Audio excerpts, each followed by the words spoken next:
제가 여러분들한테 여기 계신 언론인 여러분 그리고 이 장면을 지켜보고 계신 분들한테 하나 물어보겠습니다. 북한에 현금을 몇 억씩 몇십억씩 주면 유엔 제재 위반이다. 주면 안 된다. 모르는 사람 있습니까? 돈 빼돌려가지고 해외로 내보내서 북한 주면은 국가보안법 위반이다. 외환관리법 위반이다. 재산 해외 도피로 처벌된다. 모르는 사람이 있습니까? 명색이 참여정부의 대북 특사였고 대북 전문가였고 또 경기도의 대북 인도적 사업을 총괄하는 부지사 이화영 전 국회의원이 이런 국제 제재, 이런 상식도 모르고 북한에 현금 50억 주겠다고 약속했다. 그게 말이 된다고 생각하십니까? 그 사람이 바보입니까? 정신 나갔습니까? 이게 검찰의 주장입니다. 북한에 50억 주기로 약속을 했는데 못 주기니까 김성태 보고 대신 내달라고 했다는 거 아닙니까? 이 말이 된다고 생각하십니까? 증거고 뭐고 다 떠나서 상식, 이 삼척동자 누구나 알 수 있는 그런 상식에 어긋나는 이런 주장을 대한민국 검찰이 하고 있는 것입니다. 북한에 가겠다고 돈을 수십억씩 대신 내달라고 하면 이게 뇌물죄의 중대 범죄인데 그런 걸 이화영 부지사가 요구했다는 겁니까? 이화영 부지사가 정신이 나갔거나 아니면 바보거나 그런 사람입니까? 그러면 김성태는 북한한테 그 합의서 받아가지고 그것 때문에 주가 올라서 엄청난 이익을 받는데 또 평양 가가지고 그 합의서 공개 합의서 쓰려고 그렇게 노력해가지고 북한과 교섭했는데 거기는 아무 대가를 주지 않고 10원도 안 줬고 오로지 아무 관계도 없는 경기도만을 위해서 100억씩이나 몰래 처벌을 감수하면서 갖다 줬다. 이게 말이 됩니까? 한번 여러분도 한번 생각해 보십시오. 이게 대한민국 검찰이 하는 일입니다.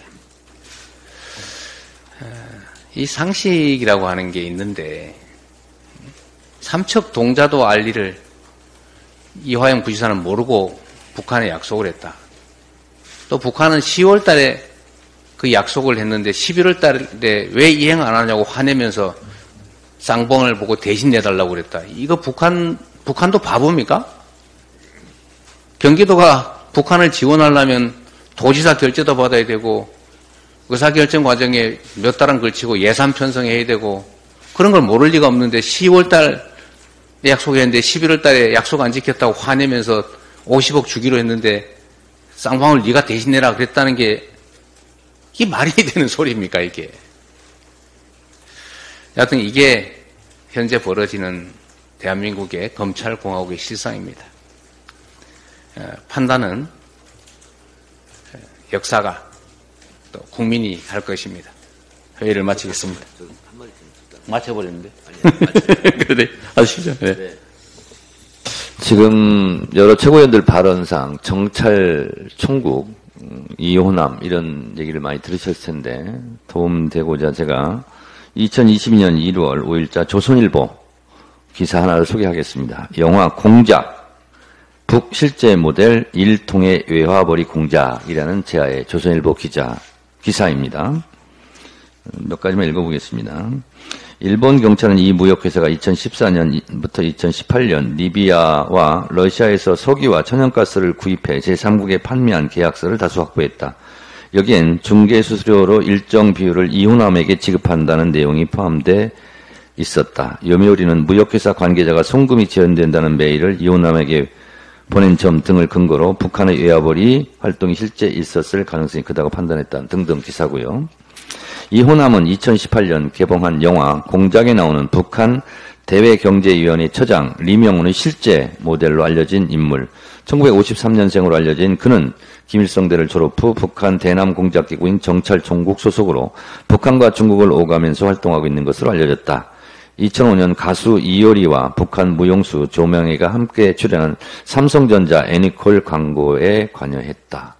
뭐 이런 기사입니다. 그래서 실제로 이호남은 영화 속의 실제 주인공이 됐고 이런 외화벌이 등에 관련된 일을 한 것으로 조선일보 기사도 보도하고 있고 실제로 그랬을 가능성이 높고, 따라서 저는 저의 추론입니다만 이 쌍방울 주가 조작 관련해서도 개입하지 않았을까 하는 제 나름대로의 생각, 추론은 갖고 있다는 점을 말씀드립니다.